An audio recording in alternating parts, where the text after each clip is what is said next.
Hello guys, how you doing? This is Dante and Noah, and today I'm going to be talking about some SAQ and plyometric drills for a football defensive back.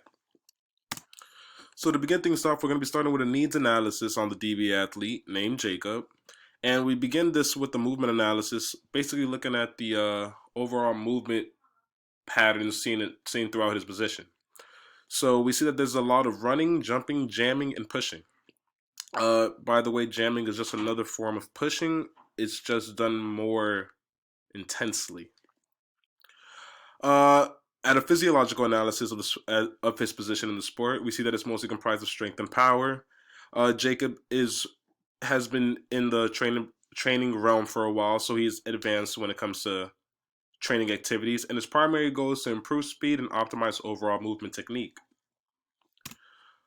All right, so before we implement any drills for Jacob, we will be starting things off with a warm up. And in our warm up, it's going to be comprised of three things. We're going to be starting with a general warm up, which is going to be just a 5 minute jog around the field, just to increase his temperature and get his blood flowing. Following that, we're going to be doing some light stretches. This is just aimed at replicating the range of motions for the upcoming activities. An example of one of the exercises that we will be doing here is the walking knee lift, just to or just to focus on the dynamics and get everything loose. Following the slight stretching, we're going to be doing a specific warm up, and the warm up is going to be there to incorporate movements similar to the sport. An example of something that we would do during this specific warm up would be sprints.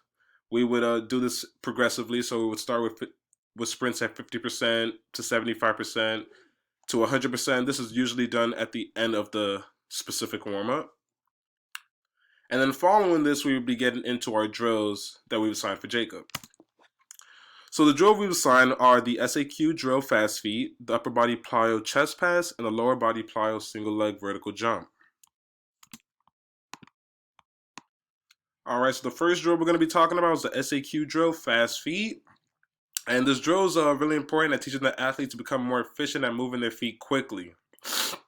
It can increase the ability of the nervous system to generate higher leg speeds, which is essential for Jacob in this position, because he's pretty much constantly in pursuit of the opposing player. I'm sorry that the video is not playing, but there's a couple things I want to focus on in this drill, and it's to focus on technique rather than speed.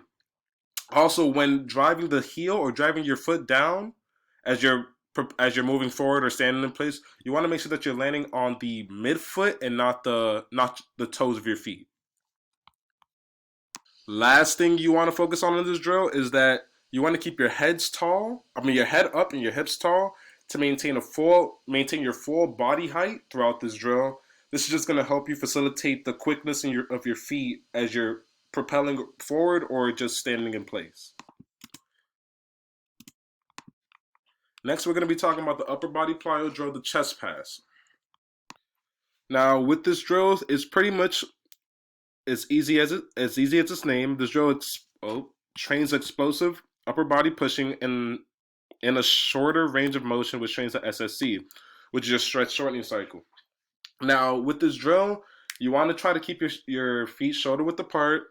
You want to be about 10 feet away from your practitioner or your coach, and you want to make sure that you're engaging in the counter movement as you're throwing the ball back. Now, sorry for that picture right there, but the counter movement is important.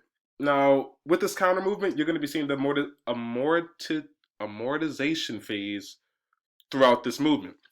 So you want to try to limit the amount of time you have with the ball after you catch it, and the goal is to just get it out after performing that counter movement, get it out back to your partner as quickly as possible to basically work on your SSC. Now, in the sport, this is important because there's a lot of pushing going on and a lot of jamming on your opponent. So you have to make it quick, a quick jam, and then after that, go on to pursue the ball. So the last drill I'm going to be discussing today is a single leg vertical jump, which improves your ability to generate unilateral lower body power as well as balance and coordination. Now, I'm gonna actually play this video for you. But this is really important for Jacob in this position because a lot of the times he is chasing a defender, not knowing where they're gonna go, and at the blink of an eye, you have to leap or jump in the way of the ball to deflect it before your opponent, is able to catch it. So in most situations, you are doing this on your back leg while you're running. So it's important that you know how to really control and utilize your body in a way where you could do certain actions with either, either both legs or a single leg. Now, with this drill, that's different from the other one that we just discussed before with the chest pass that really focuses on the amortization phase. This one doesn't really do it to the same degree.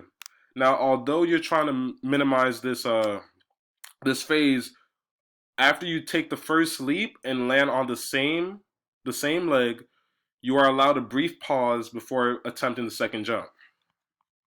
Last thing I want to point out, although it is called a single leg vertical jump, it is taken. You are using both of your hands or both of your arms, as a matter of fact, to perform the double arm counter movement, which is essential in this exercise.